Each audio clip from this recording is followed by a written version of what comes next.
The approach to the series in general was to try and make it feel timeless. I wanted to go back to the comic books and really do a serious Batman show.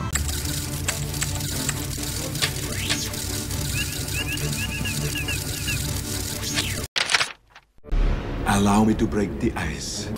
My God. Yeah, that's not the best look for Mr. Freeze, and going back to the comics would not been the best decision at all, in my opinion. But good news, the BTAS creators did not do that. Instead, they reinvented the character. We go all the way back to 1959, February of that year, where he was not Mr. Freeze. He was actually called Mr. Zero. Mr. Zero made his debut in Batman number 121. He was created by Dave Wood, Sheldon Moldoff, and Bob Kane. Mr. Zero was a criminal scientist whose experimental ice gun backfires on him and spills cryogenic chemicals all over him, forcing him to wear a Sub-Zero suit for survival. And it also transformed him into the gimmicky, ice-themed villain he would basically be for the next 30 years. The title of his very first story is literally called The Ice Crimes of Mr. Zero. It doesn't get any more gimmicky than that. The character eventually became more popular in the 1966 Adam West show, and with popularity came a new name. Here, the name Mr. Freeze was born.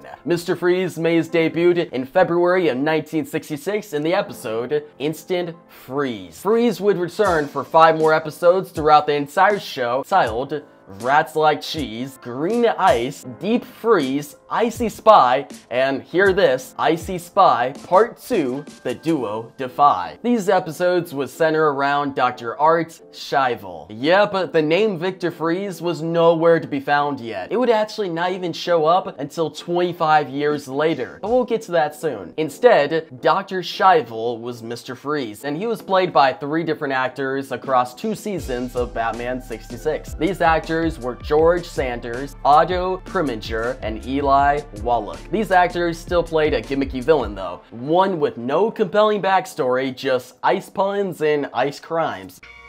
I will pin Batman's hide to the walls of City Hall after I've made him the laughingstock of Gotham City.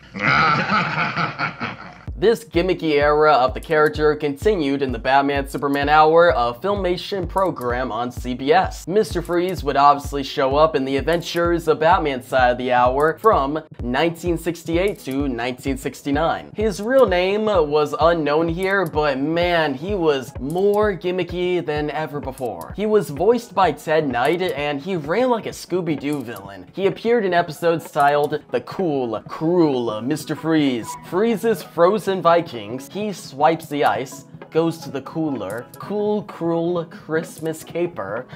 Man, the ice puns were going crazy at this time, but they were not at their potential yet. During the CBS program, Mr. Zero was changed to Mr. Freeze in the comics in Detective Comics number 373 on March of 1968. Bro, what kind of design is this? He still looks like a poor man's Lex Luthor who says ridiculous puns like, "You give me the chills when you talk like that." Fast forward to 1977, and Mr. Freeze unfortunately was still a gimmicky character in the comics. And in the New Adventures of Batman show, another show on CBS that ran from February of 1977 to May of 1977, only 3 months, and Mr. Freeze only appeared in 1 episode of that show, in the episode titled The Deep Freeze. In this show, he was voiced by the original voice actor for Scrappy-Doo. Yup, Scrappy-Doo is Mr. Freeze.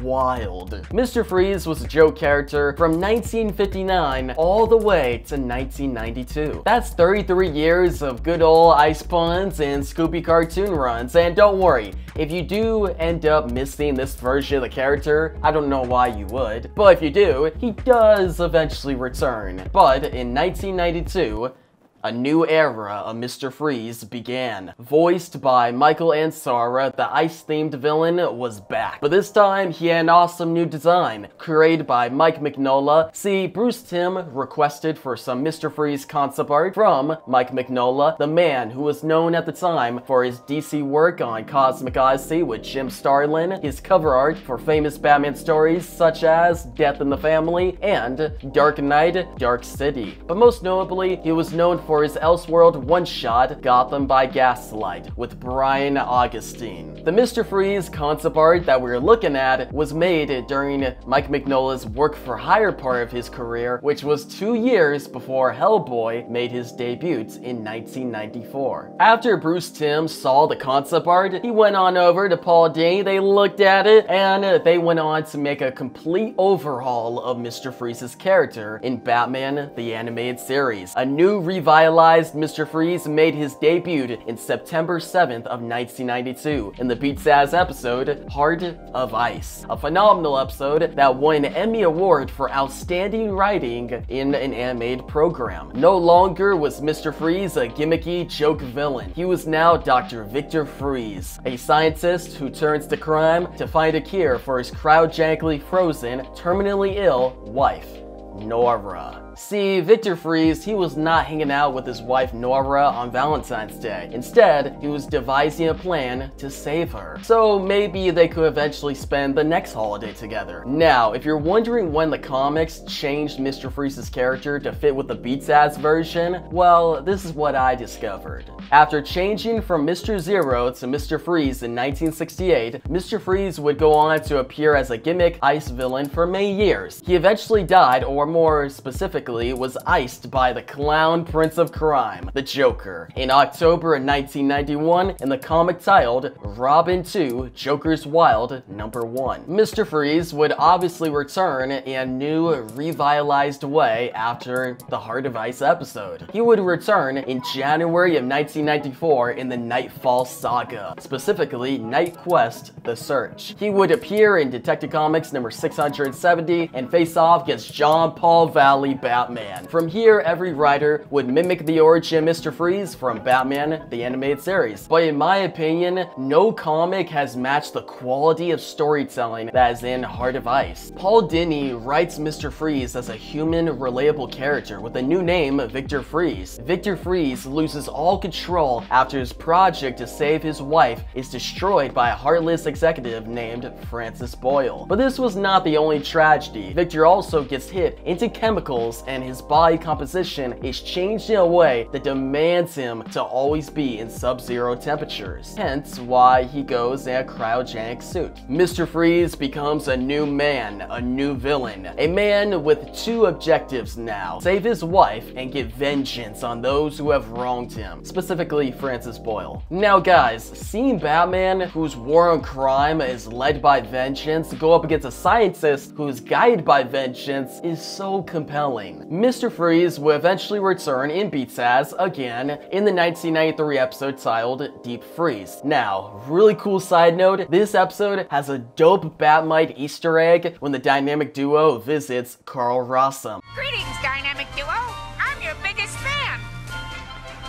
What is it? Deep Freeze ends with Mr. Freeze being frozen underwater with his wife Nora. His story continues in the underrated Beats Ass movie Batman and Mr. Freeze Sub-Zero. In this movie, he does end up curing Nora, but he also ends up in a whole new predicament that is revealed in the 1997 The New Batman Adventures episode Cold Comfort. He basically became a spider. His body composition was too long gone, and although he cured Nora, he still couldn't be with her. Very tragic, but also very compelling. Now guys, remember when I said the gimmicky Mr. Freeze would reach its potential later on? Well, yeah, here it is. Allow me to break the ice. My name is Freeze. All right, everyone. Chill. Chill.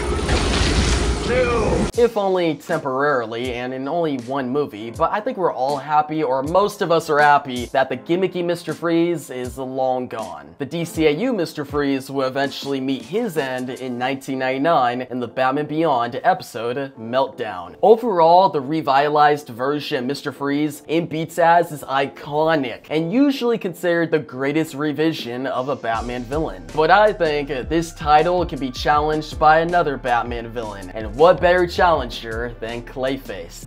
Stay tuned.